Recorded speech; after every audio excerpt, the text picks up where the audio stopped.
Tonight, we're exploring the truly magical Dark Age of Britain during King Arthur's time. Get comfortable under your blankets. Feel free to light a soft candle and let the gentle rhythm of this story transport you through time. By the end of our journey, you'll see the challenges and wonders of this fascinating era in a new light. Congratulations, you have just awakened in 5th century Britain, around the year 450. The air is different, fresher, wilder. A cool morning mist hovers above the ground, carrying the scent of wood smoke. Good news, you've arrived in an era of immense change and fascinating possibilities. Bad news, this is not precisely a peaceful moment in British history. You stand on a grassy hilltop overlooking a small village in a valley. Below, thatched roof houses cluster like mushrooms after a rain. Thin smoke trails rise from their openings. This is Britain, much as the Roman legions departed, leaving a land in transition. For nearly 4 centuries, Britain belonged to the mighty Roman Empire. The Romans, you know, were those people in ornate armor who constructed straight roads and large baths where they would soak and converse. They had brought order, luxury goods, and a certain way of life that many people had grown accustomed to. But now they are gone. Their legions called back to Rome to deal with troubles closer to home. This happened about 40 years ago, a voice says beside you. You turn to find an old man with a weathered face and kind eyes. He leans on a wooden staff and gazes down at the village. I was just a boy when the last Roman soldiers boarded their ships. Some claim Emperor Honorius sent a letter urging the Britons to defend themselves. Others argue that General Constantine withdrew our soldiers for his campaigns. Regardless, they abandoned us. The old man points toward the valley.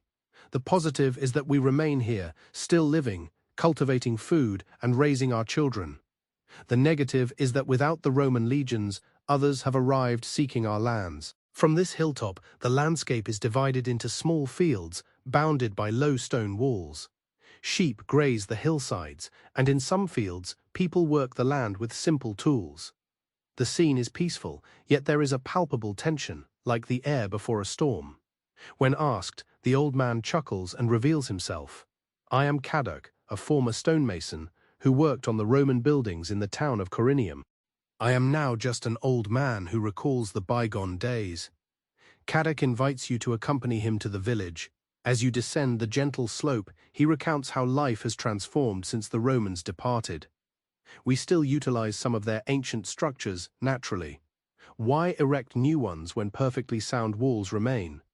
Yet many of the finer commodities are harder to acquire.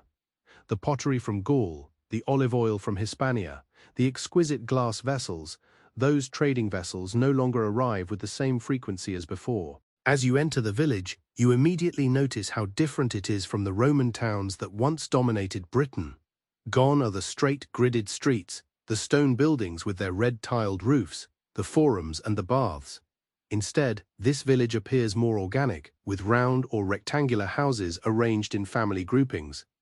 Most dwellings are simple, wooden frames covered with wattle and daub, woven sticks plastered with a mixture of mud, straw and animal dung. The roofs are thatched with reeds or straw, and in the center is an opening for the smoke to escape from the hearth. Inside, these homes are not divided into separate rooms like modern houses.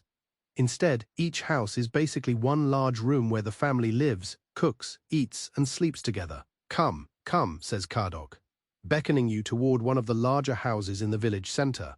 Let's see if Branwen has any of her morning bread to share. Inside the house, the air is warm and fragrant with baking bread.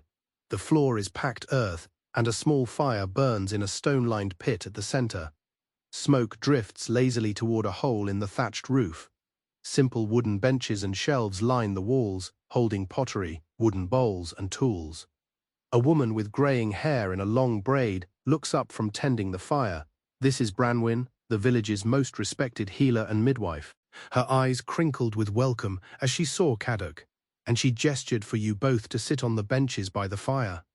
Breaking your fast, are you? She asked, pulling a flat loaf from the edge of the flames. She broke it into pieces, handing you a warm, fragrant piece. It was coarser than the bread you were accustomed to, made from barley instead of wheat, yet delicious nonetheless, especially when she drizzled it with honey from a small pottery jar.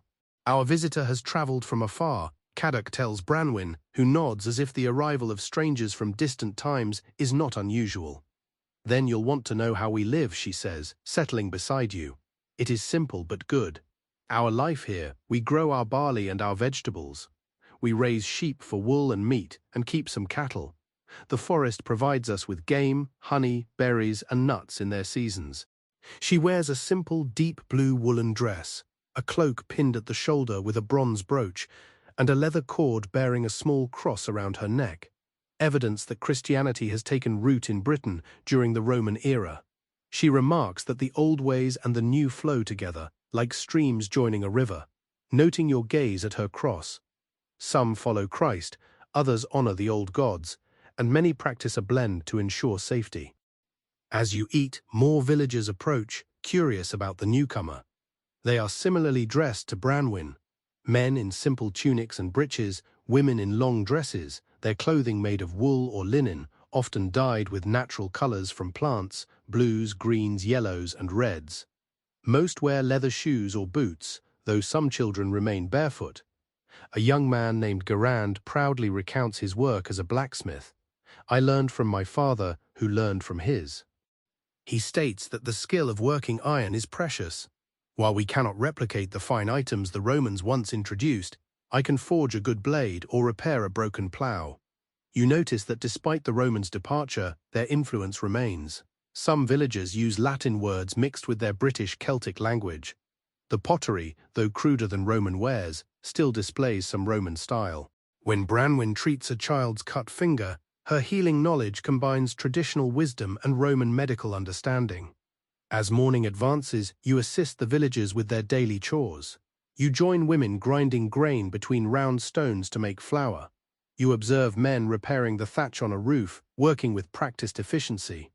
Children gather eggs from the chickens that scratch in the dirt between the dwellings. Older boys drive the sheep to pasture. Caddoc tells you this isn't always peaceful while you mend a wooden fence. That's why most of our villages are now built on higher ground with ditches and earthen banks for protection. The good news is we can see enemies approaching. The bad news is they still arrive. He explains how the Romans' departure left Britain vulnerable. From across the eastern sea come the Saxons, he says, his voice lowering. Tall, fierce warriors wielding axes and long knives. Some suggest British leaders hired them as mercenaries to combat the Picts and Scots raiding from the north. Now more arrive, bringing their families seeking to settle our lands. The anxiety in his voice is palpable, revealing why this era would later be termed the Dark Ages. Culture and learning did not vanish completely, but the orderly Roman world had yielded to something more uncertain and perilous. Yet hope exists, a strong voice behind you assures. You turn to find a tall young man with broad shoulders and clear, intelligent eyes. He is dressed better than the other villagers, wearing a tunic of fine cloth and a cloak fastened with a silver brooch. A finely crafted sword hangs at his side. Bedwyr, Caddoc stated with obvious respect. He rides with our king's warband. Bedwyr nodded in greeting. I have come with news, he told the gathering villagers. Our lord has won a great victory against the Saxon raiders near Ben Hill. Their ships have been driven back to the sea. A cheer rose from the villagers, and you felt their relief like a physical thing. This battle at Ben Hill rings a bell in your memory. It is one of the few historical events linked to the legendary King Arthur in later chronicles. Is your lord? You begin to ask Bedwyr, but he is already moving toward Branwen's house, where a council of village elders will hear your news in greater detail. Come, says Caddoc, guiding you to follow. You should hear this as well. Inside Branwen's house, additional benches have been brought in, and the important people of the village gather. The blacksmith, a weathered farmer with calloused hands, an elderly woman whose intricate cloak pin marks her as someone of status, and several others. You and Caddoc find places at the edge of the circle. Bedwyr stands in the center, the firelight casting dramatic shadows across his face as he speaks. Our lord, the Bear of Britain, the Dux Bellorum, the leader of battles, has proven again why the tribes chose him as High King. You feel a tingle of excitement. The Bear of Britain in Latin was Ardis or Artorius, names that could easily evolve into Arthur in later tellings. The Saxons arrived with 30 ships, Bedwyr continued, landing near the former Roman fort at Portis Adorni. They burned 3 villages before our lord could gather his warband. But he did gather, calling upon warriors from many tribes, including the Dumnoni, the Cornovi, the Duni, and more. As Bedwyr speaks, the battle is almost visible in your mind's eye. Forget the romanticized version of later medieval tales. This is grittier and more real. Warriors in iron helmets and leather armor carried spears, swords, and round wooden shields, not knights in shining plate armor on horseback, but fierce fighters on tough little ponies or on foot in tight formations. Our lord led the charge himself, Bedwyr says with pride. His sword flashed like lightning in the rain. The Saxons broke before him, and those who could flee back to their ships. You notice how Bedwyr never actually names this lord, this bear of Britain. Perhaps the name Arthur came later, or perhaps it was a title rather than a name. Historians have long debated whether Arthur was one real person, a composite of several leaders, or purely a legend. But in this moment, in this village, the people clearly believe in their protector. After the formal news, the meeting breaks up into smaller conversations. You listen as Bedwyr answers questions from the villagers. Yes, their lord's fortress at Cadbury is being reinforced with new earthworks. No, the Saxon leader Attila has not been captured, but has retreated to his eastern settlements. Warriors from loyal villages would be welcome to join the High King's warband, particularly those possessing their own weapons and horses. As evening nears, the village prepares for a modest feast to celebrate the good news, with a pair of geese roasting over the communal fire pit at the village center. Women provide bread, wooden bowls of pea pottage, a thick soup of dried peas, and crocks of ale brewed from fermented barley. The ale is served in wooden cups or pottery mugs. It is weaker than modern beer, safer than water from streams, and a valuable source of calories and nutrients for laborers. The feast is simple by modern standards, yet for these villagers it is a joyful occasion. As night descends, a small harp is produced, and songs commence, some in British Celtic, others in Latin. The melodies recount valor in battle, the ancient Roman era, the Christian saints who delivered their faith to Britain, and the old gods of the hills and streams, which some still venerate secretly. Bedwyr sits beside you at one point and speaks in a low voice. You are not from any tribe, I know, he says, studying your face.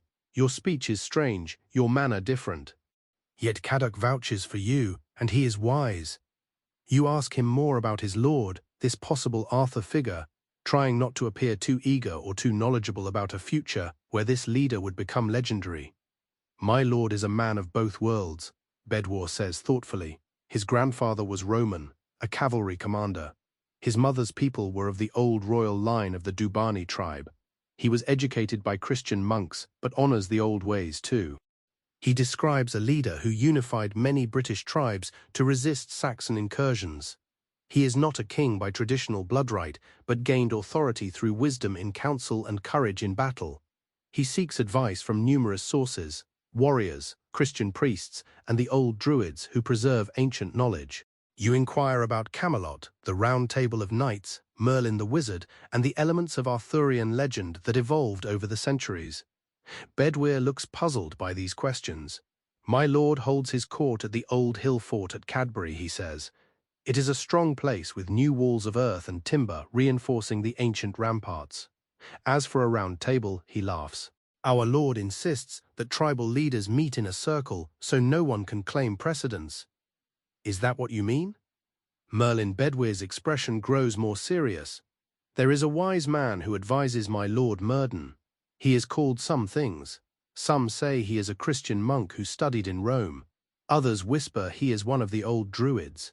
He knows the stars and healing plants. He remembers ancient histories and the bloodlines of the tribes. But a wizard shrugs.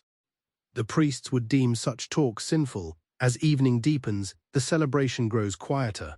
Children have fallen asleep on their parents' laps. The fire burns lower. Caddoc finds you and leads you to his small house at the village edge. He offers you shelter there tonight, showing you a simple pallet of straw with woolen blankets. Tomorrow, if desired, you may accompany Bedwyr when he returns to our lord's fortress. You might discover further answers to the questions burning in your eyes there. As you settle onto the surprisingly comfortable bed, listening to the village night sounds, A distant dog bark, the soft lowing of cattle, the wind whispering through the thatch, you reflect on what you have learned. This Dark Age Britain is both familiar and strange. The people share the same hopes and fears as people in any era. They desire safety, sufficient food, and a meaningful existence. But they inhabit a world where old Roman certainties have collapsed, where new threats and possibilities swirl like the mist in the valleys. The legend of King Arthur would emerge from this ground, from actual conflicts against Saxon invaders, from the fusion of Roman and Celtic cultures, and the blending of Christianity with older beliefs. Later storytellers would then add shining armor, courtly romance, magical swords, and the search for the Holy Grail. Yet here in this village tonight, you have glimpsed a fragment of historical truth that may underlie the myth. As sleep overtakes you, you ponder what tomorrow holds, what you might find at the Bear's Fortress in Britain. The blanket is warm, the night sounds restful, and your final thought before drifting off is that even in these so-called dark ages, many lights still burn. You awaken to the village's gentle stirring, the cattle's soft lowing, the distant clang of the blacksmith's hammer, and the murmur of voices as people started their day. Sunlight pierced the small smoke hole in Cadoc's roof, throwing a dusty beam across the packed earth floor. For a moment, you felt suspended between dreams and reality, between your own time and this ancient world of Dark Age Britain. Cadoc was already up, stoking a small fire in the central hearth. "Good morning," he said, noticing you were awake. "Bedwyr plans to leave for our Lord's fortress after breaking fast. If you still wish to go with him, best rise and prepare yourself." Outside, the morning air is crisp and clean in a way you've never experienced before. Without factories, cars, or power plants, the sky is a deeper blue than you've ever seen, and the sense of wood smoke, earth, and growing things fills your lungs. You realize that in this world people rise and sleep with the sun. There are no electric lights to extend the day. No clocks dictate time beyond the natural rhythms of day and night. At the village center, people gather for a morning meal of leftover bread, some early berries, and a thin porridge of barley. Bedwyr is there speaking with a young man who seems prepared to join him on the journey. "Ah, our visitor," Bedwyr says, nodding to you. "Cadoc says you wish to travel with me to my lord's stronghold. Good. We welcome those who come in peace and bring news from distant lands." The young man beside him is introduced as Gain, a name that evokes a slight sense of recognition. Could this be the source of the legendary Sir Gain in later Arthurian tales? This Gain, however, is no knight in shining armor. He is a sturdy youth of perhaps 18, clad in simple woolen clothes, carrying a short sword at his hip and a wooden shield across his back. "Gawain has joined our Lord's warband." Bedwyr explains that his father was a warrior, and the boy possesses skill with blade and spear. Soon you will be ready to leave. The villagers gather to bid farewell, with Branwen pressing a small pouch of dried herbs into your hands for strength on the journey, she says with a warm smile. Cadoc clasps your forearm in the warrior's grip, a common practice in these times. "Perhaps our paths will cross again," he says. "May your god or gods watch over you until then." Your journey begins on foot, following old trackways that wind through valleys and forests. Bedwyr explains we'll meet horses at the next village. My lord keeps mounts stationed at friendly settlements for his messengers. As you walk, the landscape of 5th century Britain unfolds around you. It is both familiar and strange. The rolling hills, woodlands, and meadows will remain in their locations, but will possess a different character in your time. The forests are deeper and more extensive, covering much of the land later cleared for agriculture. These are ancient woodlands of oak, ash, birch, and hazel, teeming with life, deer, wild boar, wolves, and countless birds. The forest offers much, Bedwyr notes, noticing your gaze. Wood for our homes and fires, game for our tables, honey from wild bees, nuts and berries in their seasons. Monks claim their god created the forest for human use, yet old wisdom teaches we are part of it, not its masters. You find fields where farmers work the land with simple tools, wooden plows, sometimes iron-tipped, pulled by oxen, and wooden rakes and hoes, and sickles for harvesting grain. The fields are small by modern standards, often bordered by earthen banks or rough stone walls. The good lands near the villages are worked communally. Gawani explains that each family has a strip to tend, but all participate in ploughing and harvesting.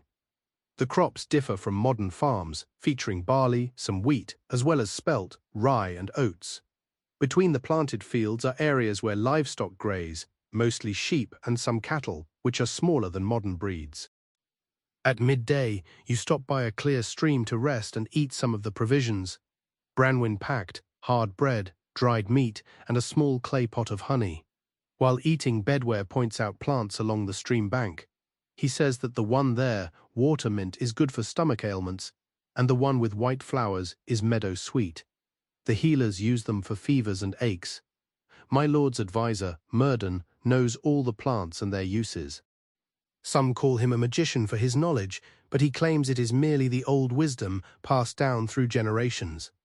This reference to Murden, the historical figure who may have inspired the legendary Merlin, sparks your curiosity. You inquire further about him. Murden was born in the north among the Vodadini tribe. Bedwyr states his mother was a wise woman, and his father a bard who knew all the ancient stories. When the Christian priests arrived in their village, Murd also acquired their wisdom, writing, and knowledge of faraway lands. Some suggest he studied in the great library at Eberacum before the Saxons captured the city. This fusion of druidic knowledge and Christian learning may explain how the historical figure Merlin of later legends developed. During this transition, ancient Celtic wisdom merged with Christian doctrines, forming a distinct cultural blend. As the day unfolds, you reach a larger village where horses are waiting. These are not the colossal steeds of later medieval knight tales, but smaller, sturdier animals akin to modern ponies.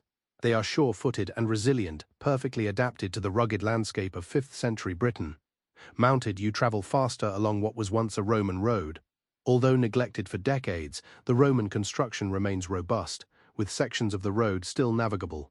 A raised causeway of packed gravel and stone cuts straight across the landscape. The Romans built well. Bedwyr acknowledges their roads, their walls, their fortresses. Much still remains. My lord advises us to learn from them, taking what was good in their ways while adhering to our own traditions. As you ride, Bedwyr reveals places of interest. A distant hill fort from the time before the Romans, the ruins of a Roman villa, now partially dismantled as villagers repurposed the stone, a sacred spring where people still leave offerings, and Christian crosses mingling with older Celtic tokens. By late afternoon, you begin to climb higher, following a ridge that offers expansive views of the surrounding countryside. In the distance, a large hill encircled by terrace earthworks is visible. From this vantage point, you can discern movement on the ramparts, people conducting their affairs, and guards patrolling the walls. Cadbury, Bedwyr states with pride, the stronghold of our Lord, the Bear of Britain. As you approach, you realize the seemingly natural hill is, in fact, an ancient fort whose defenses have recently been strengthened and expanded. Multiple rings of earth ramparts circle the hill, creating tiered defenses. Wooden palisades top these earthworks. At the main entrance, substantial timber gates stand open, guarded by men with spears and shields. This might be the historical reality behind the legendary Camelot, not a fantastical castle of stone towers, but a practical defensible stronghold combining ancient British hill fort traditions with newer innovations. Approaching the gates, Beta is immediately recognized. The guards straighten, thumping their spear butts against the ground in salute. They gaze at you with curiosity, but ask no questions. Beta's word is clearly sufficient to grant you entry. Inside the gates, you find yourself in a bustling community. The hilltop is covered with buildings of various sizes, most constructed of timber with wattle and daub walls and thatched roofs, though some utilize stone salvaged from Roman ruins. Crowning the hill is the largest structure, a great hall from which smoke drifts from a central opening in its roof. People of all sorts move with purpose through the settlement. Warriors in leather armor with swords, craftspeople bearing their tools, women with food baskets or cloth bundles, and children running errands or playing freely traverse the open spaces. There is no rigid class division that defines the medieval era. This society is more egalitarian, yet leadership remains clear. Bedwyr guides you to a smaller building near the Great Hall. Rest there, he advises. Refresh yourselves. I must report to my lord. but if fortune favors me, you will meet him at the evening meal in the hall. The building turns out to be a sort of guest house, featuring several sleeping pallets along the walls and a small hearth in the center. A young boy brings water for washing and takes your cloaks. "Are you from beyond the sea?" the boy asks, eyes wide with curiosity. "You wear strange clothes, and your speech is odd." You give him a vague answer about coming from far away, which seems to satisfy him. He introduces himself as Say, another name that rings bells from Arthurian legend, as Say would evolve into the seer of later stories. After washing away the dust of travel, you and Gain venture out to explore the stronghold. The atmosphere is one of purpose and energy. This is clearly a place where people feel hopeful despite uncertain times. Near the center of the settlement, you find craftspeople working in open-air workshops. A potter's wheel spins as skilled hands shape a vessel from local clay. Nearby, a weaver works at a vertical loom, creating cloth from wool dyed with plant materials. Blue for blue, matter for red, weld for yellow. A tanner stretches cured hides, while a leather worker cuts and stitches the finished leather into shoes, belts, and armor. "Our Lord encourages all skills," says a voice beside you. Turning, you see an older man with clear, intelligent eyes. His simple robe bears embroidered symbols blending Christian and older Celtic designs. A wooden cross hangs at his neck, but also a small pouch that might contain herbs or charms. "I am Murden," he says, studying you with evident curiosity. Bedwyr recounted your arrival. He notes your many inquiries regarding our Lord and our customs. Your heart quickens meeting this living embodiment of Merlin. Not a long-bearded wizard in starry robes, but a thoughtful man whose knowledge spans multiple traditions. He exudes not magical power, but profound wisdom and serene authority. "Walk with me," Murdan invites, "and perhaps we can share insights." As you wander through the settlement, Murdan elaborates on the community and its leader. Our Lord was selected by the tribal council. He states that in ancient times, each tribe had its own king. But when the Saxons began settling our eastern coasts in larger numbers, the wise observed that we had to unite or be destroyed individually. He recounts how the man you are increasingly sure of unified the various British tribes through diplomacy, military skill, and a vision of a Britain that retained the best of both Roman and Celtic heritage. He was raised and educated by an old Roman family. Murden states that he reads both Latin and Greek, knows the military tactics of the great Roman generals, understands Roman law and administration, yet his mother's blood belongs to the ancient royal line of the Duboni, and he respects our tribal customs as well. When asked about religious practices, Murden provides a nuanced reply. He notes that the Christian faith has taken deep root in Britain and acknowledges that the Romans introduced it, with many finding truth in its teachings. Our Lord was baptized as a child. Yet the old ways hold wisdom too, respect for the land, the seasons, and the balance of all things. A wise leader honors both paths, taking the good from each. This spiritual flexibility might explain how Arthur's court in later legends incorporated both Christian elements, like the Holy Grail, and magical elements from older Celtic traditions. As evening nears, people gather toward the great hall at the summit. Cooking fires burn nearby, the air thick with the scent of roasting meat. Following the crowd, you reach the hall's entrance, a large doorway framed by carved wooden posts. Inside, a single vast space dominates. A central hearth runs the middle, smoke venting through an opening in the roof. Long tables and benches line the walls, with a slightly raised platform at the far end supporting a larger table. Torches, iron brackets, and small oil lamps cast flickering light as darkness descended outside. The hall rapidly filled with people settling into their places. Warriors, craftspeople, visiting tribal leaders, all mingled with surprisingly little concern for rank or status. This was not yet the rigidly stratified society of the Middle Ages. A hush fell as a group entered from a side door near the high table. At their center walked a man of medium height but commanding presence. Perhaps 40 years old, with dark hair showing touches of grey at the temples, he wears a fine tunic of deep red wool embroidered at the edges, and a cloak fastened by an impressive silver brooch. A sword hangs at his side, a weapon of fine craftsmanship, not the mythical Excalibur of legend.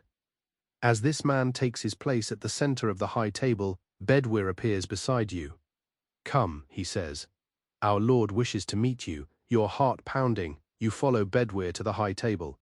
The man, surely the historical Arthur, though no one has yet spoken that name, regards you with keen intelligence. "Welcome to our hall," he says, in a voice accustomed to command, but warm with genuine welcome. "Bedwyr tells me you come from distant shores with strange tales and questions about our ways. Before you can respond properly, there's a commotion at the hall's entrance. A warrior staggers in blood seeping from a wound in his side. 'My lord,' he gasps, 'sacks and 20 ships, approaching the ancient Roman port. They have razed the fishing village at the river mouth and are advancing inland.' The hall is filled with shouts and inquiries. The leader raises a hand, bringing an immediate silence. 'How many warriors?' he asks, his voice calm yet urgent. 'Several hundred at least,' the messenger responds, citing a chief wearing a helm with raven wings. The leader nods thoughtfully, then issues clear, concise commands. 'Warriors must prepare to ride at first light. Messengers will be dispatched to allied villages to gather additional fighters. Supplies must be accounted for the campaign.' As the hall buzzes with purposeful activity, the leader turns back to you. He states that your conversation must wait, offering a small smile. 'War calls, as it so often does in these troubled times. But join us at our table tonight, and tomorrow, if you wish, ride with us to see how we defend our lands against those who would seize them.' Seated near the high table with Myrddin, who observes the proceedings thoughtfully, servants bring food, roasted venison and pork, barley bread, stewed vegetables, and small honey cakes. The drink is me, a sweet fermented honey beverage, and a lighter ale from barley. 'This is the rhythm of our days,' Myrddin comments softly. 'Moments of peace and creation are broken by the call to defend what we've built. It has been since the legions departed. Perhaps it will always be so.' As the meal progresses, you observe the interaction between the leader and his people. There is respect, but not the fawning deference that will characterize relationships between lords and subjects in later medieval times. He listens to the counsel of tribal elders, of battle-hardened warriors, and of craftspeople with equal attention. When a dispute arises between two men over who should lead a war band, he settles it with wisdom and fairness. He has established something unique here. Myrddin points to your gaze, explaining that this is not merely a war band or tribal kingdom, but a community where everyone contributes according to their skills and has a voice in the council. The Romans had their assemblies, and the tribes had their councils. Our Lord combines the best of both traditions. You see that representatives from various tribes and regions are seated around the high table. Some possessed the dark features typical of the original Britons, while others had lighter hair suggesting some Roman ancestry. Both men and women were apparently respected for their wisdom or skills. 'Is this the origin of the Round Table?' you ask Myrddin in a low voice. He looks at you with renewed curiosity. Round Table? An interesting phrase. Our Lord insists that in council we sit in a circle so that all may see each other's faces and speak with equal voice. In antiquity, tribal kings ceaselessly debated who deserved the seat of honor.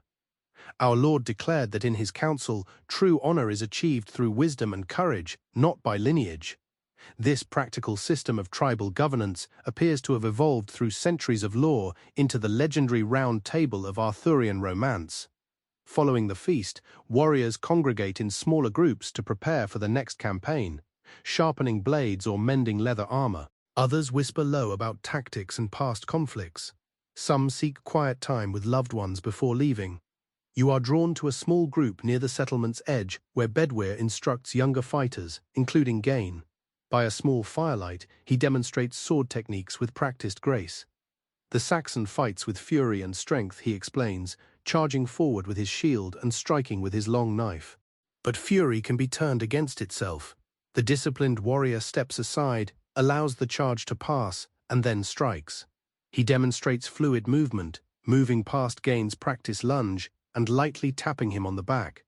This is not the stylized combat of later medieval romances, but practical battlefield technique focused on survival and victory. These warriors are not knights in shining armor, but practical fighters in leather and wool, bearing shields of linenwood, spears of ash, and iron-bladed swords. As evening deepens, people seek rest in preparation for the early departure. You return to the guest house where pallets offer surprisingly comfortable bedding, woolen blankets stuffed with clean straw. Yet sleep remains elusive as you lie down. Tomorrow, you will witness a Dark Age battle, perhaps one of the conflicts later recorded in sparse historical accounts and expanded into the legendary battles of King Arthur. Through the roof's smoke hole, you can see stars brighter and more numerous than in your light-polluted modern world. These are the same stars that have overseen humanity through countless generations, silent witnesses to the rise and fall of empires, to both greatness and profound darkness. In this space between wakefulness and sleep, between your own time in this ancient world, you reflect on what you have learned. The historical reality behind the Arthurian legends appears both more mundane and more astonishing than medieval romances suggest. No magical sword Excalibur is present here. No magical enchantments from Merlin. No knights in shining armor. Instead, something more profound. Real people striving to protect their way of life, to build something enduring amid great uncertainty. The soft sounds of the fortress settling for the night gradually induce sleep. The distant murmur of voices, the occasional dog bark, the wind sighing through the thatch. Your final thought is the anticipation of tomorrow. A glimpse into how a Dark Age warlord's battles evolve through centuries of retelling into the glorious victories of the future king. You are awakened before dawn by the sounds of the stronghold, preparing for war, the low murmur of voices, the clinking of weapons, the nickering of horses. A moment of stillness allows you to recall your location. A guest house within a hill fort in 5th century Britain, poised to observe events that may lay the historical foundation for the Arthurian legends. Outside, the eastern sky reveals only the faintest lightning, the stars still brilliant above. The air is cool and misty, imbued with the scent of cooking fires and damp soil. People move through the pre-dawn gloom with intent. Their expressions are serious, yet unalarmed. This is a community accustomed to threat and response. Bedware appears at the guest house door. "Our Lord says you may ride with us if you wish," he says. Not in the battle line, of course, but with the observers on the ridge. Few from distant lands have seen how we fight to defend our homes.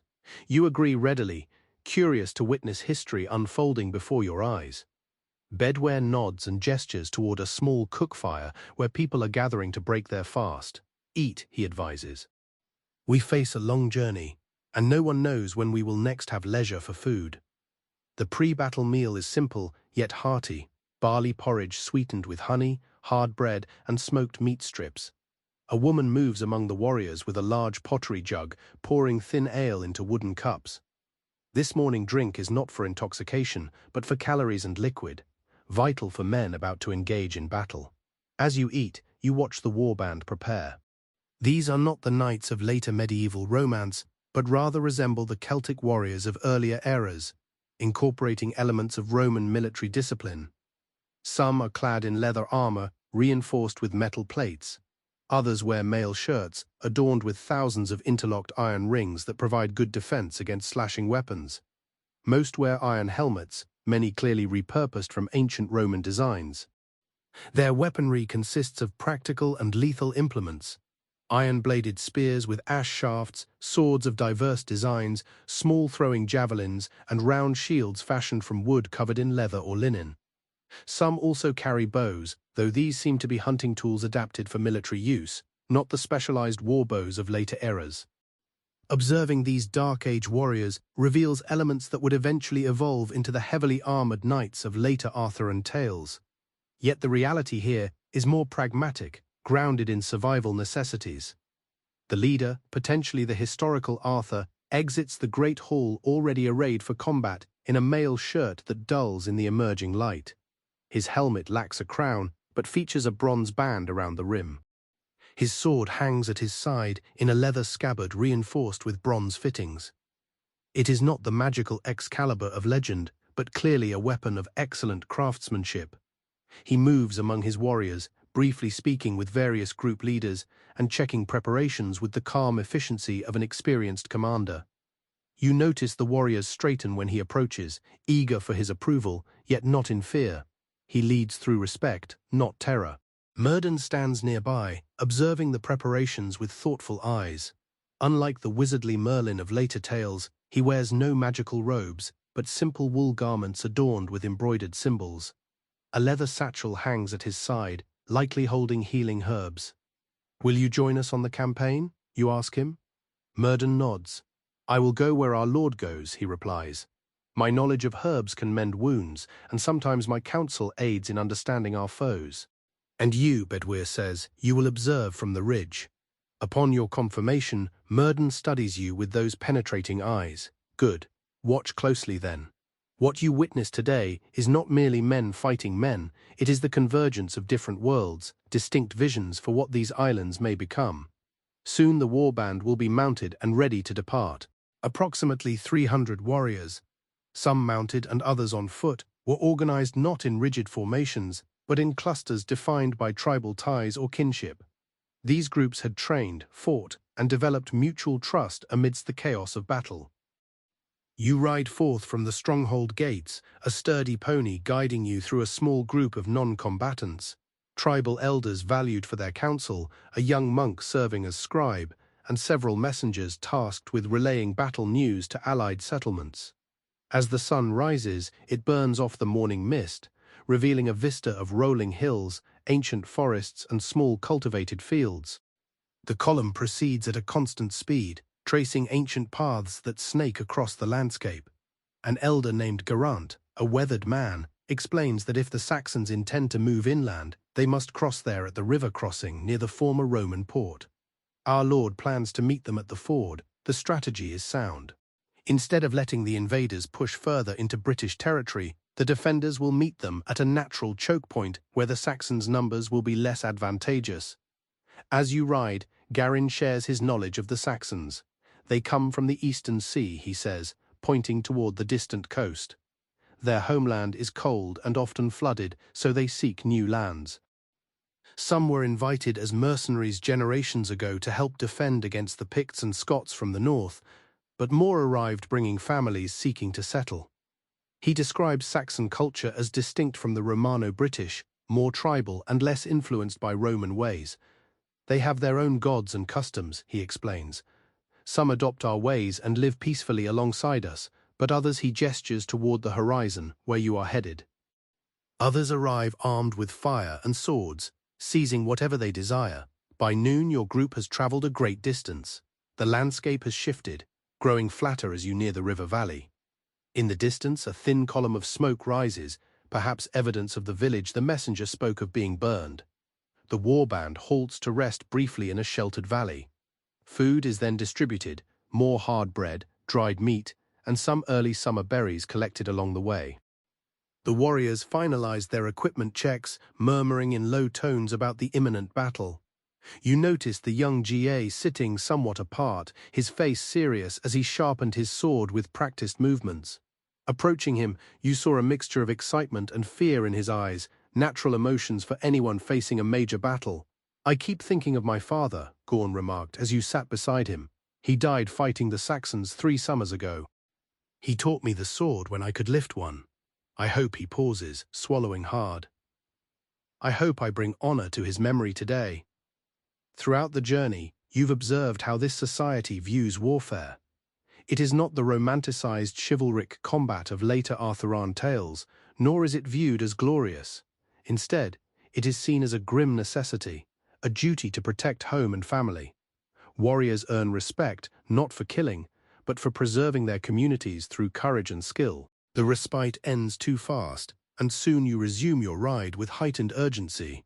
As scouts report, the Saxon force is indeed advancing toward the river crossing. By mid-afternoon, you arrive at a range of low hills overlooking a broad river valley.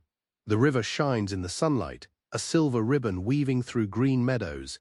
At one point, the river widens and shallows, forming the ford where the confrontation will occur. On the opposite bank, you observe movement. The Saxon warband emerged from a distant wood.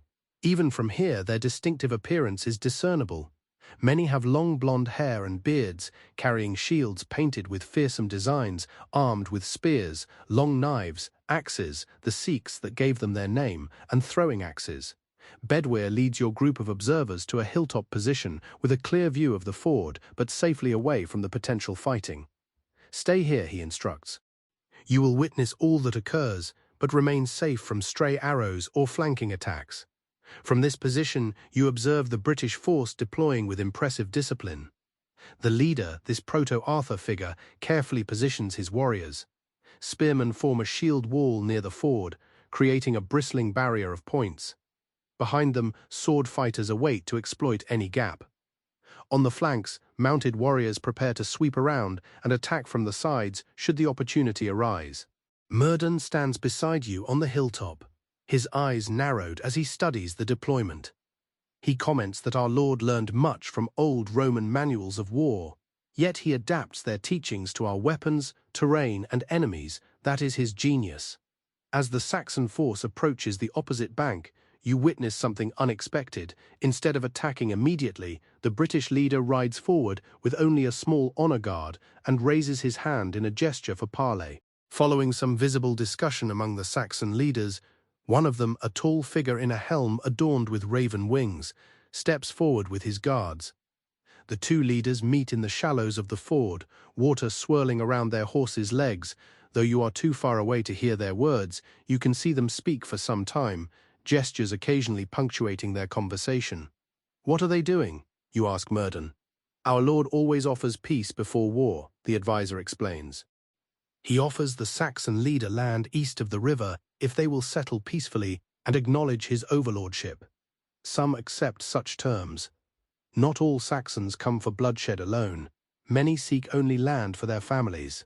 After what seems an eternity of tense conversation, the two leaders turn back to their respective forces. From the continued preparations on both sides, it's clear that peace has not been achieved. The Saxon wants more than our Lord can give, Murden sighs. Thus blood must speak where words fail. What follows is not the choreographed duels of later Arthurian romances, but the brutal reality of Dark Age warfare.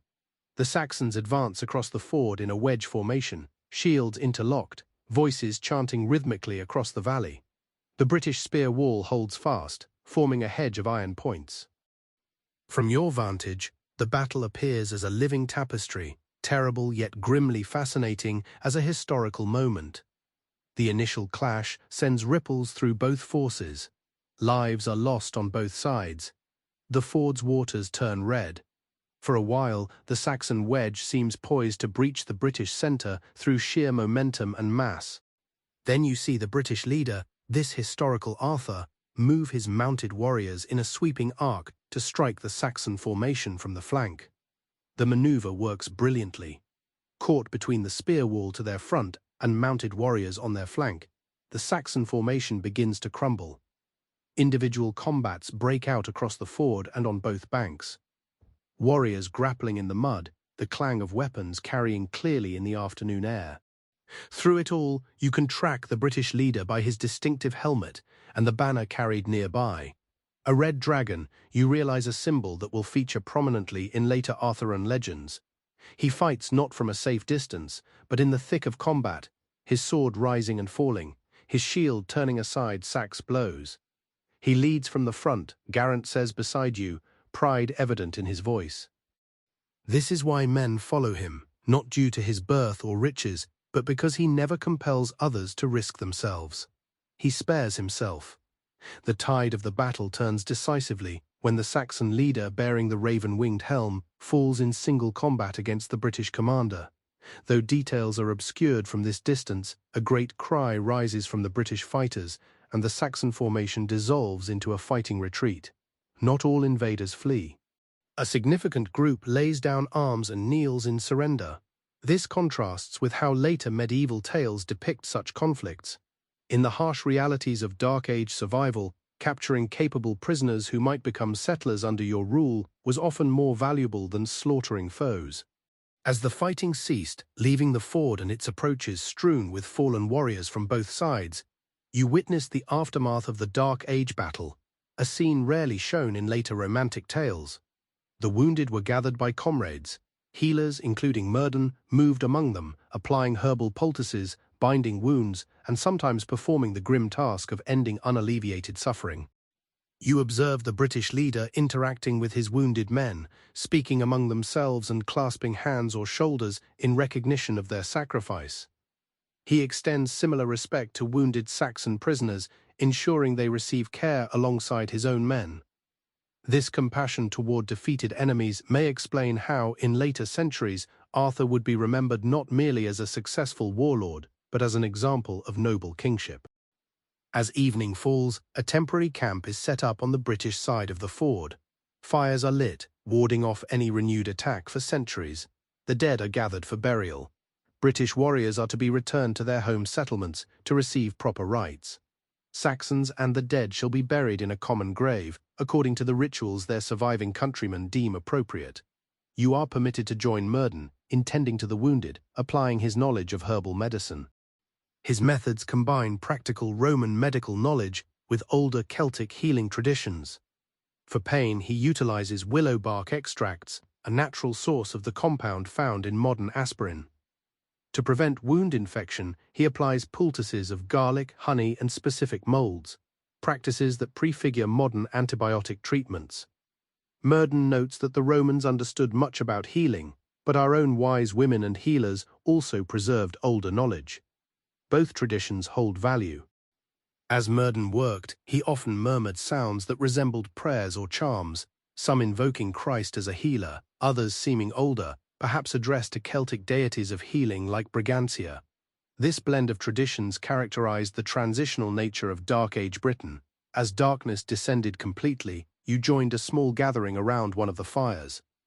The British leader was there, his armor removed to reveal a simple tunic, now stained with blood and mud. A minor wound on his forearm was bandaged. He accepted a wooden cup of mead with a nod of thanks. His face displayed the fatigue of battle, yet also quiet satisfaction with the day's outcome. Murden sat beside him, speaking in low tones. You caught fragments concerning the Saxon prisoners, arrangements for wounded warriors, and plans for the next day's march back to the stronghold.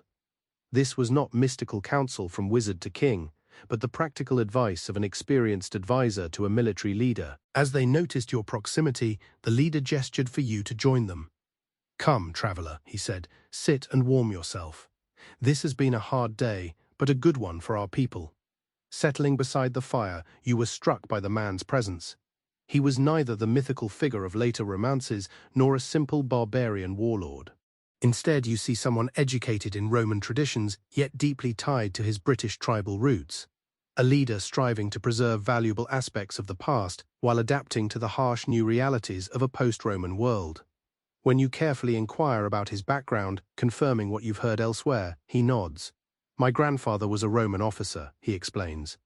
"Commander of cavalry along the northern frontier. He married a woman of the Brigantes tribe. My father also served Rome until the legions were recalled. He taught me Roman letters and tactics. My mother, however, was of the Dabuni royal line, from whom I learned the old stories and traditions. You are hearing the life of someone who may be the historical Arthur, not the magical king of medieval romance, but a true Dark Age leader whose achievements would become legendary deeds through centuries of retelling. The Saxons call me Artorius Bearkiller," he continues with a small smile, referencing a bear pelt worn in my first battle against them. "My own people shortened it to artists or art. Names matter little. What matters is that our people survive these dark times." This casual comment electrifies you. Here, perhaps, is the origin of the name Arthur, a battle title that would eventually become inseparable from the legend. As night falls, warriors assemble around fires, sharing sustenance and spirits, tending to injuries, and honoring their dead. You observe this society's collective mourning, an open display of sorrow through shared narratives, songs of valor, and toasts to the fallen, rather than silent endurance. Murden notes that their battles are not solely for glory. He follows your gaze to a group of warriors singing a low, haunting tune. They fight for their families, their homes, their way of life. That is why they follow our Lord, because he fights for the same things, not for personal power. Later, as the camp settles for the night, you find yourself unable to sleep despite the day's excitement. You wander to the edge of the camp, where sentries keep watch against any renewed Saxon threat. The night is clear, stars brilliantly visible in a way rarely seen in your light-polluted modern world. In one of the centuries, an older warrior with a deeply scarred face nods and acknowledges those of your presence. Cannot sleep, he asks. That's common after battle, even for those who only watched. He introduces himself as Bors, another name that will feature in later Arthurian tales. When you ask how long he has followed the leader, he chuckles. For at least 15 years, since he was barely more than a boy leading his first warband against Saxon raiders, I have watched him evolve from a brave but reckless youth into the leader he is now. Bors details campaigns against various Saxon groups, battles with Pictish raiders from the north, and conflicts with other British tribes reluctant to join the alliance. Not all our own people initially embraced his vision, Bors explains, and some tribal kings favored independence, even if it ultimately led to their successive subjugation by the Saxons. His account illuminates how this historical leader, whether named Arthur or another name, forged a short-lived British resistance against Saxon expansion, an achievement later romanticized into the glorious realm of Camelot. Will we ultimately overcome them all? Bors' muses gaze toward the eastern horizon, where Saxon settlements reside. Many arrive each year, but while our Lord lives, we restrain them, maintaining some of the world as it was before. This realistic assessment aligns with the historical record. The Saxon advance paused in the late 5th and early 6th centuries, perhaps due to British resistance led by figures such as Arthur, but it continued until most of modern England was under Saxon rule. Returning to the main camp, you pass by where the leader converses quietly with Murden and several other advisors. Their discussion seems serious, focusing not just on tomorrow's return march, but on long-term strategies for defending British lands and preserving their way of life. You are witnessing leadership in its purest form, not the divine right of kings from later times, but authority gained through competence, courage, and care for one's people. This is perhaps why the memory of Arthur endures through centuries, more so than any magical sword or mystical quest. He embodied the ideal of just leadership in uncertain times. As you finally settle onto your sleeping mat, wrapped in a woolen blanket against the night's chill, your mind races with everything you've witnessed. Today you saw the historical reality that might underpin the Arthurian legends, not knights in shining armor on noble quests, but practical fighters defending their homes. Not magical battles against fantastical foes, but the grim necessity of warfare in an age of migration and change. Not a mythical king touched by divine favor, but a skilled leader uniting diverse peoples against a common threat. The same stars wheel slowly overhead, bearing witness to Britain's history through Roman occupation, Saxon invasion, Viking raids, Norman conquest, and beyond. In the gentle breathing of sleeping warriors, the soft crackle of banked fires, and the occasional whinny of tethered horses, you find a connection to this distant past that is more immediate and real than any romantic tale. Sleep comes, bringing dreams not of mythical quests and magical swords, but of the people you have met. Bedwyr, the loyal warrior; Murden, the wise advisor; Gain, the young fighter honoring his father's memory; and the leader himself. This potential Arthur, whose true deeds will someday become legend, reveals the human reality behind the myth through their faces, words, and actions, making the story even more powerful. Morning arrives with the calls of birds and the soft stirrings of the camp awakening your sleep, despite the surprisingly deep ground beneath you, perhaps a result of yesterday's excitement and emotional exhaustion. Opening your eyes, you beheld the sky transition from deep blue to the soft pink of dawn, while wisps of morning mist rose from the river where yesterday's battle had occurred. The camp was already active, warriors packed equipment, healers tended to the wounded, and cooks prepared a simple morning meal. The practical efficiency of these people continued to impress you. There is no wasted motion or unnecessary ceremony, only the focused activity of a community that understands its purpose. We take a different path to the stronghold, he says. It is slower for accommodating the wounded, but it lets us pass through several allied settlements to spread news of the victory. In fact, you soon notice a different pace to today's journey. The warband moves at a measured pace, with wounded warriors moved on improvised stretchers carried between horses or supported by mounts led by companions. The Saxon prisoners, perhaps 30 men who surrendered during yesterday's battle, walk in a loose group, guarded but not bound or mistreated. What will happen to them? You ask Bedwyr, who rides nearby. They have sworn oaths to our lord, he explains. Some will be ransomed back to their people east of the river. Others who possess skills we require, smiths, carpenters, boat builders, may choose to settle in our territories under our protection.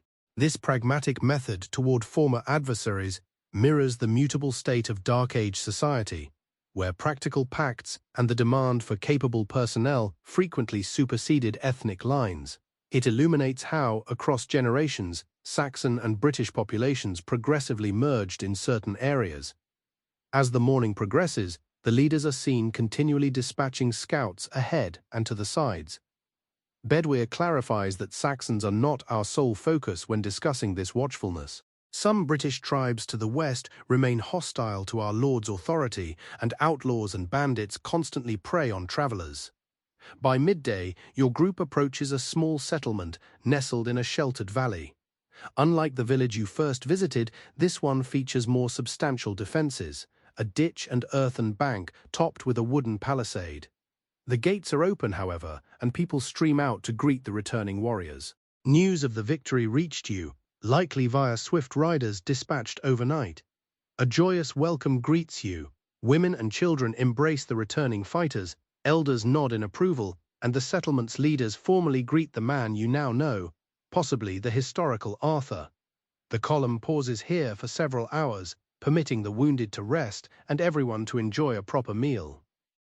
The villagers present their finest provisions: fresh bread, roasted meats, early summer vegetables, and mead served in clay cups.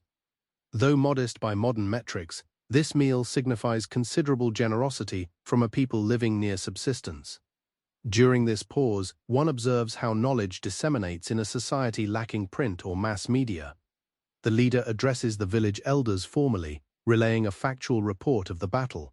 Meanwhile, warriors share their experiences with relatives and friends, adding some details while minimizing others. A youth with a small harp, a bard in training, moves among the groups, listening intently, occasionally asking questions. He gathers the stories, Murden explains, following your gaze to the young bard. He will shape them into songs and tales to be remembered when written words are few. In time, this battle will join others in the songs of our Lord's deeds. You witness the very process by which historical events evolve into legend. The initial steps in the long progression from a real Dark Age battle to the mythical conflicts of later Arthurian tales. Within the village, you also observe the practical crafts that sustain life in this era. Women spin wool into thread using simple drop spindles, a technology unchanged for millennia, while others weave the thread into cloth on upright looms. Men transform leather into shoes, belts, and armor, or carve wood into bowls, spoons, and tool handles. What is most striking is the limited possessions people own compared to modern times. Each item signifies considerable labor and is made to endure, used until worn, then repaired if possible, and finally repurposed when repair is impossible. Nothing is wasted, and craftsmanship is highly valued. A shy little girl approaches, offering a small wooden doll, her most cherished possession, you surmise. As you admire it, her face brightens. Her father made it, she proudly reveals. He is a wood carver, crafting a new one because she is growing too large for the old one. This simple exchange highlights that despite vast differences in material culture, the emotional lives, family bonds, pride, skills, and small joys of these people remain fundamentally human. As the day progressed, you observed another crucial aspect of Dark Age Britain: religious practices reflecting a society in spiritual transition. The village possessed a small Christian chapel, a simple timber structure with a cross above its door, yet near the settlement's edge, a sacred spring encircled by stones lay visible, a clear indication of worship predating Christianity. When the wounded are brought here for the healing waters of this spring, you observe the attendants' blending practices. They make the sign of the cross, while also leaving small offerings of food or flowers at the spring itself. No one seems troubled by this mixing of traditions. The Christian faith strengthens with each generation. Murden comments on your interest. The Romans brought it, and many find truth in its teachings, but the old ways also held knowledge.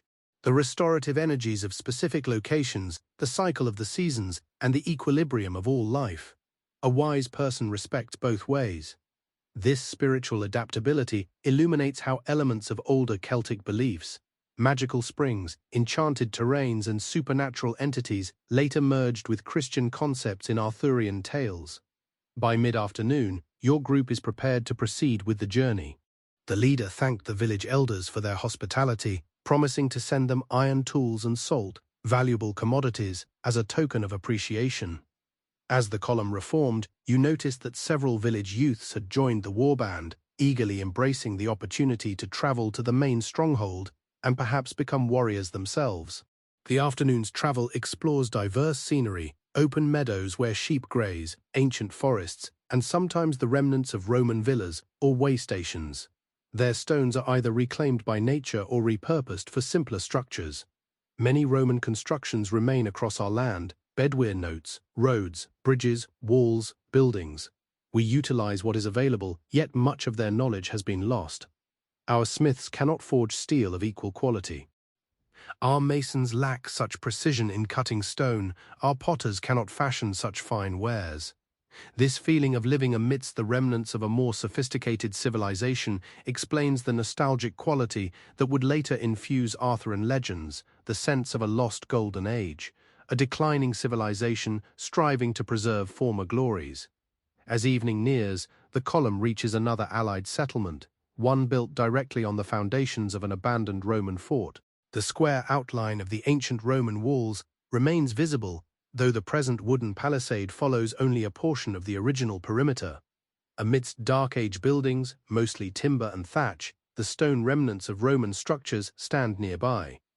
Following another welcome and meal, simpler now due to the settlement's limited resources, you observe an evening gathering quite unlike the previous night's weary camp. With the danger over and the wounded tended, time arrives for tales and music. In the settlement's center, villagers and warriors gather by fires as night descends. The young bard you observed earlier plays his harp, coaxing surprisingly intricate melodies from the simple instrument. He sings in the British Celtic tongue, sometimes weaving in Latin phrases. Murden quietly translates for you.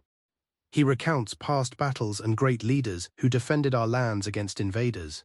He incorporates our Lord's victory yesterday into the longer narrative of our struggles since the legions departed. You are witnessing oral history in action, the preservation and transmission of cultural memory through song and story.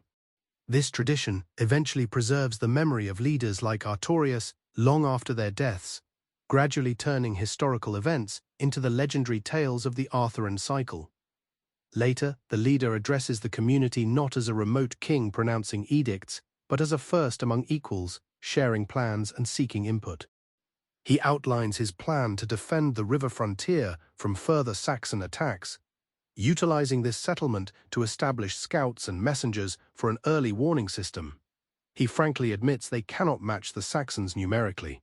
They are numerous, with more arriving each season from the Eastern Sea. However, he asserts that they can be outsmarted, outmaneuvered, and leveraged by utilizing their knowledge of the land. His practical defense strategy, centered on achievable objectives instead of sweeping dreams of complete victory, clarifies how British communities temporarily stopped the Saxon advance, establishing the historical context later romanticized as Arthur's glorious realm. Once the official meeting ends, smaller groups gather around the fires. Seated with Murden, young Gain, who bore a bandaged arm from yesterday's battle, and several local elders eager for news from other regions, their conversation illuminated the era's challenges, not only external threats from Saxons, Picts, and Irish raiders, but also internal struggles. Trade had dwindled since Roman times, causing scarcity of certain goods, and knowledge was being lost as fewer people could read the Latin texts kept in monastery libraries. Disputes among tribes persist despite the leaders' unification efforts. One elder admits that life was easier under Rome in some respects. Their laws were clear, roads were secure, and their currency was widely accepted. However, this security cost us our freedom and our traditional customs. Now we must forge our own way. Murden responds by taking what Rome offered, yet remembering our pre-existing identity, who we truly are. This conflict between Roman and Celtic, past and future, and differing visions of Britain's destiny would later form a central theme in Arthurian tales, shown through conflicts between characters embodying diverse values and traditions. As the evening advanced, you observed the leader sitting somewhat separate, deeply engaged in conversation with a travel-stained messenger who must have arrived while you were distracted. Their expressions are serious, their gestures suggesting disagreement or concern. "Trouble, you ask?" Murden quietly. "Always," he sighs. News from the northern territories suggests the Pictish tribes are raiding again across the old Roman wall, and some of our own chieftains in the western highlands grow restless under our lord's authority. The pressure from multiple directions, Saxons from the east, incursions from the north, and internal British divisions, explains why any unification achieved by a leader like Artorius would prove temporary. Historical reality was more complex than later legends suggest, lacking a simple division between good and evil or a clear path to lasting victory. As people seek their sleeping places, you witness a small, tender moment that humanizes these historical figures. The leader, despite his fatigue, visits each of his seriously wounded men, speaking quietly, clasping hands or touching shoulders in reassurance. You see how his warriors regard him with genuine devotion, not forced deference. He remembers every name, Bedwyr says, appearing beside you. Knowing their families, villages, skills, and hopes is rare in a great leader. This human connection, this compassionate leadership, might explain why the memory of a Dark Age warlord persisted and evolved into the noble King Arthur of later legends, not merely through military success, but through his character as a leader who cared for his people. In a simple guest house, finding your sleeping spot involves settling on a straw-filled mattress and pulling a woolen blanket against the night's chill. Through the smoke hole in the roof, stars are visible, the same constellations that these people know by different names, which guide their planting and harvesting, and feature in their stories of gods and heroes. Sleep is easier tonight, yet it brings vivid dreams. Fragments of everything you've seen blend with images from the Arthurian legends you knew as a child. In your dreams, the practical Dark Age warrior Artorius gradually transforms into the mythical King Arthur. His leather armor becomes shining plate mail, his hill fort evolves into the fantastic towers of Camelot. Witness how historical events, recounted over centuries, acquire magical qualities, allowing real people to become larger than life. You awaken briefly in the deepest night, the settlement silent save for the soft tread of the centuries and the occasional owl's call. In this pause between sleep and wake, you ponder the possible historical origins of the Arthurian legends. The actual Dark Age in Britain was more severe and practical than later romantic narratives imply. A society struggling for survival amidst the disintegration of Roman order, facing pressure from Germanic migrations and climate shifts impacting farming and settlement. Yet within this difficult reality, there was courage, wisdom, compassion, and community, the human qualities that would later be idealized in the Arthurian tradition. As sleep recedes, your last conscious thought is anticipation of tomorrow's arrival at the main stronghold, and any final insights you might glean about the historical reality behind one of the world's most enduring legends. Morning dawns early, the camp stirring before full daylight.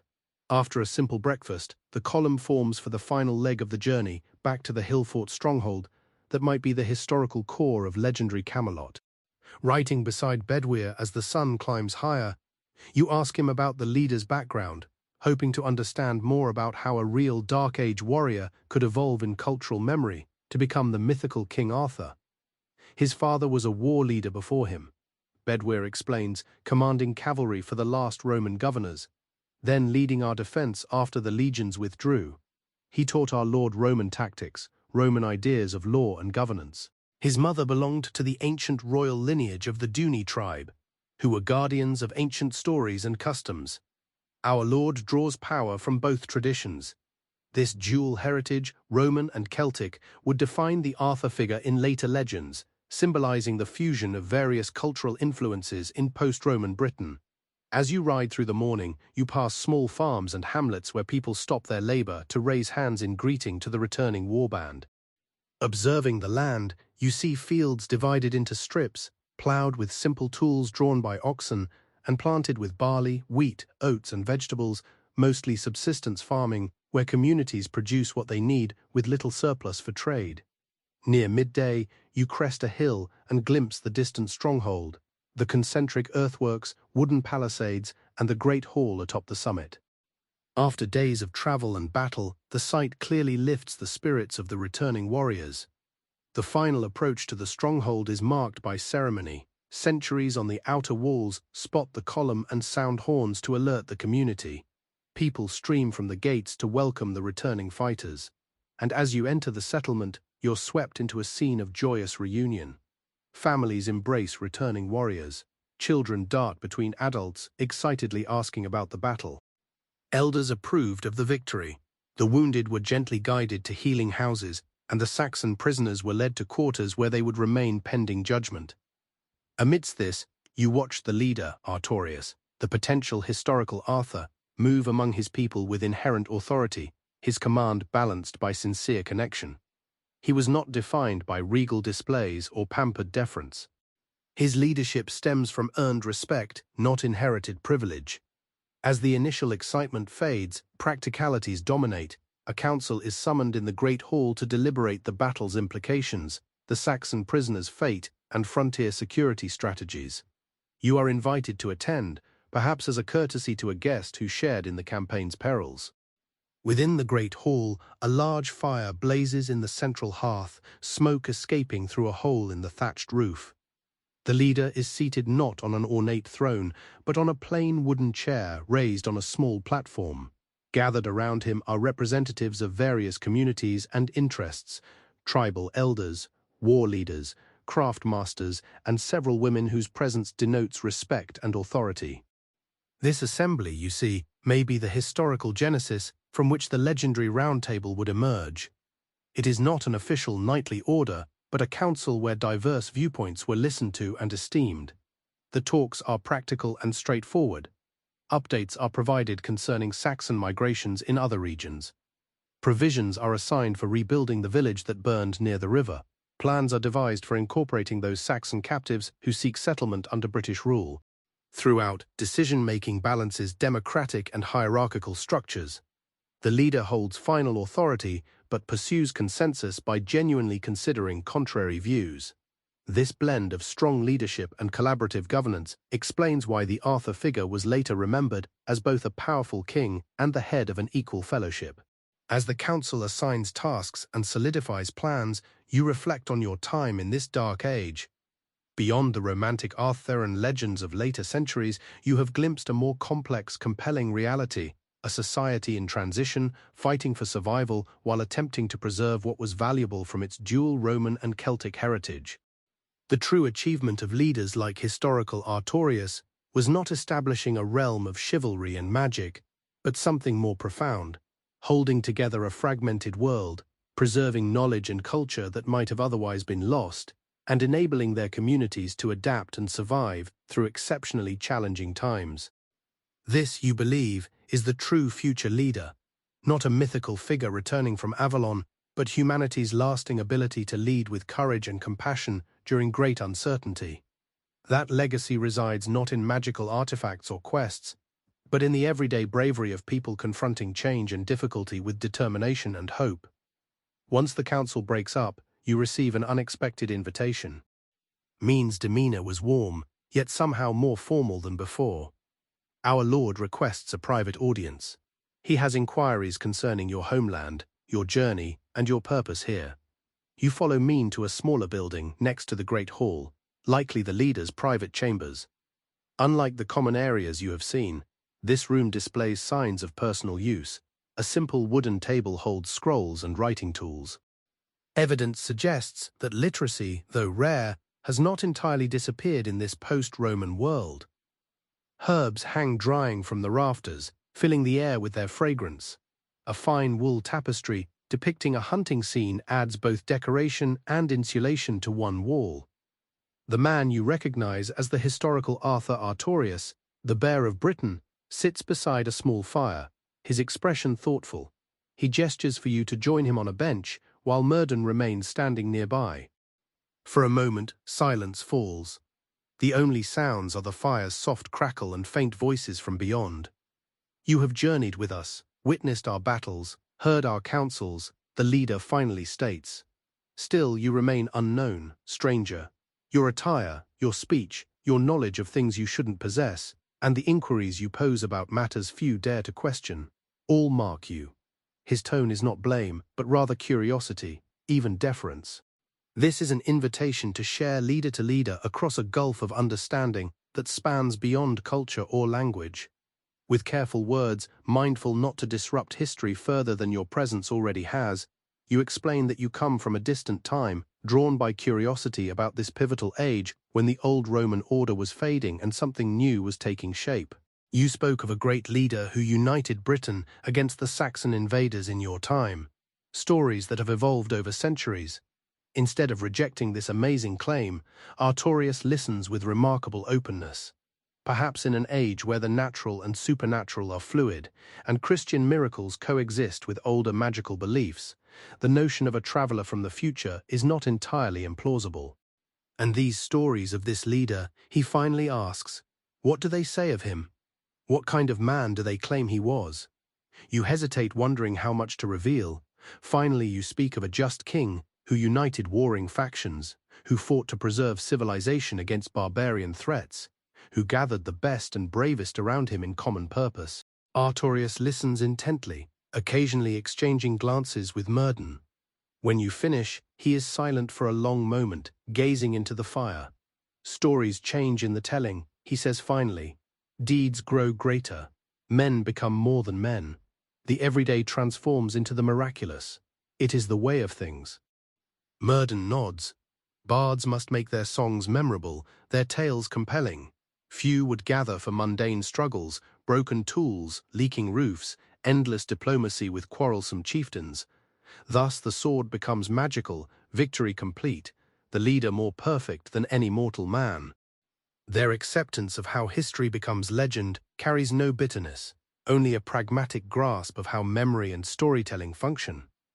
They recognize that turning truth into myth serves a purpose, preserving core values and aspirations even as factual details fade. As Artorius notes, what is important is not whether future generations recall my name accurately, the precise battles I fought, or the true nature of my counsels. What is vital is that they recall the struggle to preserve knowledge, maintain justice, and build community during difficult times. His wisdom is profound. This man, regardless of whether he is the historical Arthur, comprehends that his personal legacy is secondary to the values he represents. It is the effort to safeguard civilization when its future is precarious. Your conversation is interrupted by the arrival of a young boy, whom you met earlier, who might be the kernel of the later seer character. He brings news that dinner is being prepared and that visitors have arrived from a western settlement, bringing gifts and news. Artorius rises, shifting from a private moment to public duties. Before you depart, however, he makes an unexpected offer. Remain with them for the turning of the moon if you desire. Learn their ways more deeply. When you return to your own time, speak truthfully about what you have witnessed. Not only our conflicts and discussions, but also our daily lives, our hopes and our struggles, both significant and minor. With that permission, you are freed back into the lively existence of the stronghold. The rest of the day unfolds in a flurry of activity as the community gets ready for the evening meal and the welcoming of new guests. You notice how even festivities demand practical labor. Food requires preparation, the great hall arranged, and suitable gifts collected to reciprocate those brought by the visitors. As twilight draws near, you find yourself assisting a group of women in making bread for the feast. They have incorporated you into their work effortlessly, demonstrating how to knead the coarse dough fashioned from local barley and spelt. Their conversation continues around you. Discussions concerning children and households were interwoven with astute observations of tribal politics and community needs. It became clear that women, despite holding different roles than men, wielded significant influence in this society. They managed households, practiced healing arts, preserved cultural knowledge through stories and songs, and often oversaw food production, arguably the most crucial aspect of survival. Some, such as Branwen from the village where you first arrived, serve as respected community leaders and advisors.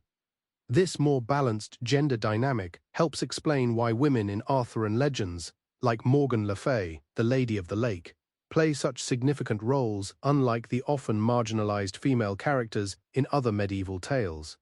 The evening's feast brings together the entire stronghold community. The great hall blazes with light from torches and the central hearth. People sat on benches along trestle tables, with Artorius, his chief warrior's Murden, and visitors from the western settlement occupying the main table at the elevated end. These visitors brought interesting news, speaking of trading ships from across the Western Sea, from Hibernia, Ireland, and even further from the lands the Romans called Hispania. Even though Roman trade networks were disrupted, some maritime commerce persists, delivering occasional luxuries and news from faraway lands. As Murden notes, the world did not end with Rome's decline. While surprise at this ongoing connection to distant places has evolved, growing smaller and more fragmented, people still travel, trade, and seek new horizons. This viewpoint contests the typical modern perception of the Dark Ages as a period of total isolation and cultural decline. Although less expansive than the peak of Roman authority, links persisted, maintaining channels of trade and communication that would later resurge and strengthen in subsequent centuries. As the meal proceeds, the formal business of the assembly commences. The Western visitors arrived, seeking a judgment on a dispute between neighboring communities concerning grazing rights. Artorius heard both perspectives, posed insightful questions, and ultimately offered a resolution blending Roman legal concepts with ancient tribal customs. One realizes that justice in this society operates not via written laws or formal courts, but through the practical wisdom of respected leaders who apply solutions to sustain communal peace. Yet the process possesses structure, blending elements of Roman judicial procedure with Celtic tribal traditions. Once formal business ends, the evening shifts to entertainment. A bard from the Western settlement performs. His harp skills were clearly respected, even within this martial community. He narrates stories of heroes from antiquity, including figures from Celtic mythology such as Cuillin and Bran the Blessed, as well as more recent accounts of Roman generals who defended Britain against earlier invasions. Most interestingly, he performs a new composition about yesterday's battle at the river crossing. You can already see how the actual events you witnessed are being shaped into a more dramatic narrative. The leader's conflict with the Saxon chief is described in greater detail. The victory is more complete. The Saxon retreat is more decisive than what actually happened. And so it begins. Stories must be memorable to survive, and each retelling inevitably reshapes events to emphasize meaning over literal accuracy. As the evening deepens and the celebration continues, you notice how different aspects of this society's heritage blend together. In one corner, children play a board game clearly derived from the Roman Lutus Latrinorum, a strategy game similar to chess.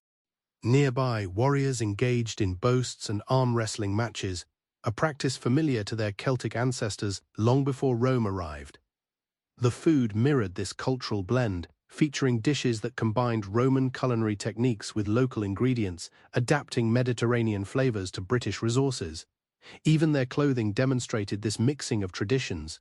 Tunics cut in Roman styles, but decorated with Celtic patterns, and brooches incorporating designs from both cultures. What you are observing is not the total vanishing of Roman civilization, nor the pristine survival of pre-Roman Celtic culture, but something novel arising from the creative tension between these influences. This is precisely the cultural matrix from which Arthurian legends would eventually develop. Late in the evening, as many seek their rest and the great hall grows stiller, Bedwyr joins you by the banked central hearth. His expression is thoughtful as he gazes into the glowing embers.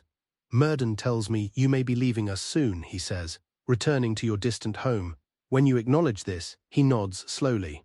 "I thought this might be so. Travelers like you seldom stay." He hesitates, then continues. "Before you go, I would ask something of you.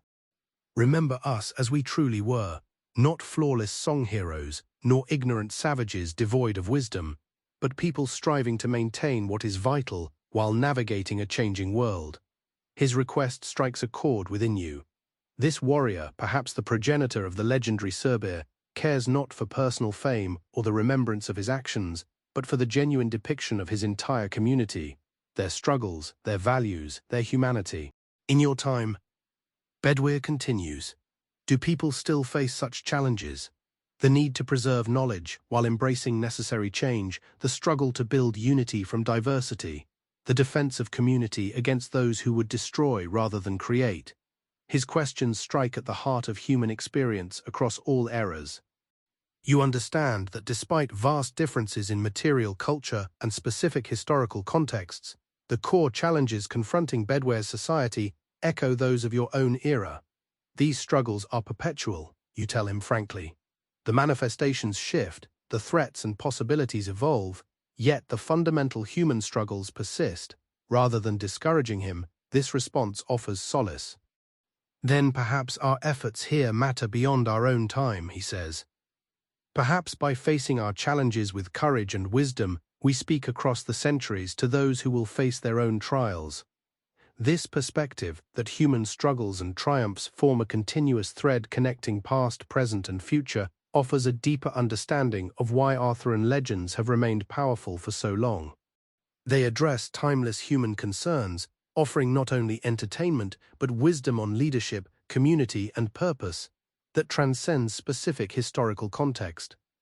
The coming days unfold in a rhythm that grants deeper insight into daily life within this Dark Age community. You are welcomed into various aspects of the Stronghold's activities, observing or participating as your skills permit. You participate in hunting expeditions into adjacent forests, discovering how these groups sustainably harvest game using bows, spears, and trained dogs. Their understanding of animal behavior and woodland ecology is advanced, inherited through generations of practical experience. Observing agricultural work in the fields around the stronghold, you see crops rotated for soil fertility, weather signs interpreted to time planting and harvesting, and communal labor tackling demanding tasks like grain harvesting. In the craft workshops, you watch metalworkers, potters, woodcarvers, and weavers practicing skills, blending Roman techniques with older Celtic traditions. Without mass production, each item is crafted individually by skilled hands, frequently adorned with personal touches, reflecting the maker's creativity within traditional patterns. Children's education occurs through practical apprenticeship instead of formal schooling. Young learners follow adults in daily tasks, progressively assuming more responsibility as they show readiness. Stories shared around evening fires impart cultural values, historical memory, and practical knowledge in captivating ways that resonate deeply with young minds. In addition to these practical pursuits, one witnesses the community's spiritual life. The stronghold encompasses both a small Christian chapel where monks conduct prayers and a sacred grove on the eastern edge, where elder rituals commemorate the changing seasons and major life transitions. Most individuals engage in both traditions without apparent conflict, discovering complementary meanings in each. These days, you occasionally converse with Artorius, Murden, and others on matters both practical and philosophical. You are struck by how their thought merges pragmatism with deeper reflection. They must prioritize immediate survival needs, yet they also contemplate broader questions concerning purpose, justice, and the future extending beyond their own lives. One evening you find Mirren at the stronghold's highest point, contemplating the stars. Joining him, he reveals constellations, naming them in both Latin and ancient Celtic terms. His astronomical knowledge is impressive, a fusion of Roman science and Celtic star lore. He notes that the heavens demonstrate that patterns persist even as individual lights are born and die, a truth applicable to human knowledge and societies alike. While Rome fell from Britain, not everything it introduced was lost. What endures transforms and finds new forms. This ability to integrate diverse traditions, rather than viewing them as mutually exclusive, is central to the cultural resilience of Dark Age Britain, and explains the hybrid nature of Arthurian legends, which eventually incorporated elements from Roman, Celtic, Christian, and later Norman traditions. As your life draws to a close, you are drawn to the children of the stronghold, the generation destined to preserve and transmit the memory of these times. You sit with them during evening story sessions, watching their faces as they absorb tales of Roman generals, Celtic heroes, Christian saints, and recent victories by their own leader. A particularly bright girl of perhaps 10 years asks you for stories from your homeland. Careful not to reveal too much, yet you share simpler tales that resonate across the centuries. She listens with intense concentration, then nods seriously. I'll remember your stories, she promises. I'll tell them to my children, and they to theirs. In that moment, you understand viscerally how oral tradition functions, the human chain of memory stretching across generations, preserving knowledge and wisdom even without written records. It's not perfect. As details shift, contexts evolve, and meanings change, the essential core endures, connecting the human experience across time. On your final evening, Artorius holds a smaller gathering in the Great Hall. Only his closest advisors, key warriors, and you are present. The mood is reflective, not celebratory. These individuals sense your impending departure, and there is a wish to share final thoughts so that what is most vital about their world may travel with you. An older woman named Egrain, possibly the ancestor of Arthur's mother in later legends, emphasizes remembering women's societal contributions. She asserts that survival depends not just on war, but also on healing, teaching, nurturing, and creating. These are equally forms of courage and strength. A warrior named Kais speaks of the honor code governing their fighting, stating that they do not wage war merely for glory or plunder.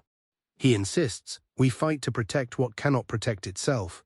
Our children, our elders, our knowledge, our sacred places, a warrior without purpose.